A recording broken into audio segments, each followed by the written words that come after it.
One of the things that I'm most passionate about today is understanding what are the obligations and the consequences to the different parties involved. So let me show you what I mean. Organizations, right? We have organizations like Equifax, or this week it was Deloitte, right? We have organizations that have lost data or been hacked into or built a device, right, that was weak. We have to ask the question, what's the obligation of these organizations?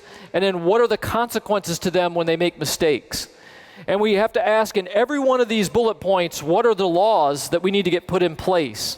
I'll tell you, one of the things right now that's hurting us, I think, the most in the security space, in my opinion, is we have very little law that is specific to cybersecurity. So what we're trying to do is shoehorn crimes done in cybersecurity into old laws. Now, when I told you that I believe there's Mafia 2.0, the way that we really crippled Mafia 1.0, which a lot of you know, was we built the RICO statutes. And once we put the RICO statutes in place, we had the tools to be able to cripple the bad guys.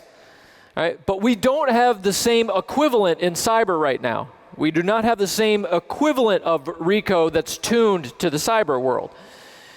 So then we look at governments. Like, what are the obligations and the consequences to governments? So if we just look at the U.S. government, what is their obligation to put better laws in place?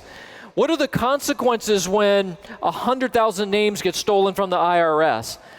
One of the things I find very interesting is AT&T is one of the most attacked companies in the world. Most attacked companies.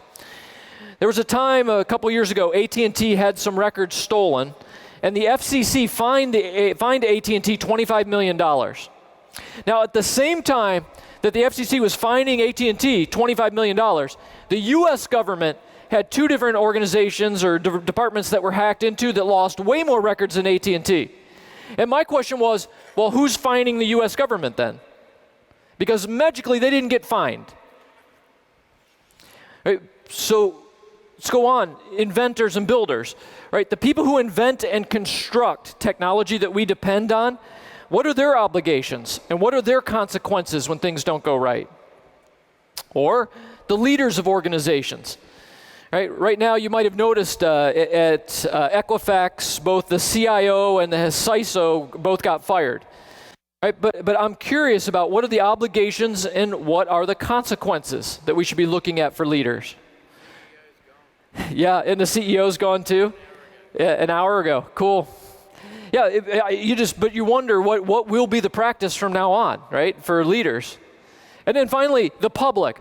You know, how long is it going to be before there's a copay when somebody's credit card gets stolen and $3,000 gets charged on your card?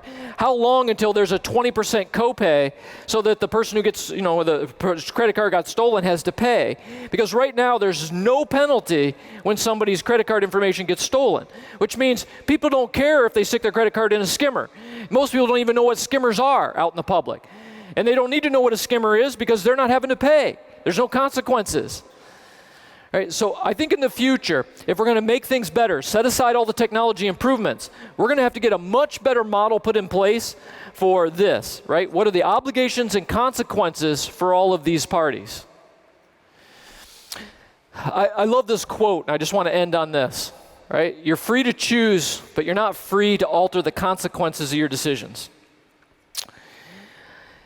We are going to continue to invent fantastic things in technology.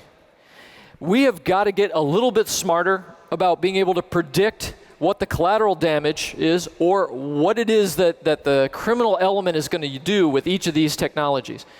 We need to stop being so surprised at the science fiction-like hacks that are going on. You know, I saw the Maersk, if you saw the latest hack at Maersk, where somebody hijacked their accounting system and sent out invoices with wiring information that was actually to the criminals' accounts. It was a brilliant piece of strategy, I thought, hijacking the accounting system. We shouldn't be surprised from now on. And I think in the security space, we just have to get a little bit more forward thinking, a little bit more high beam of understanding every time new technologies come out, how they're going to be penetrated, and be proactive instead of just constantly being on the defensive, which is what we are today.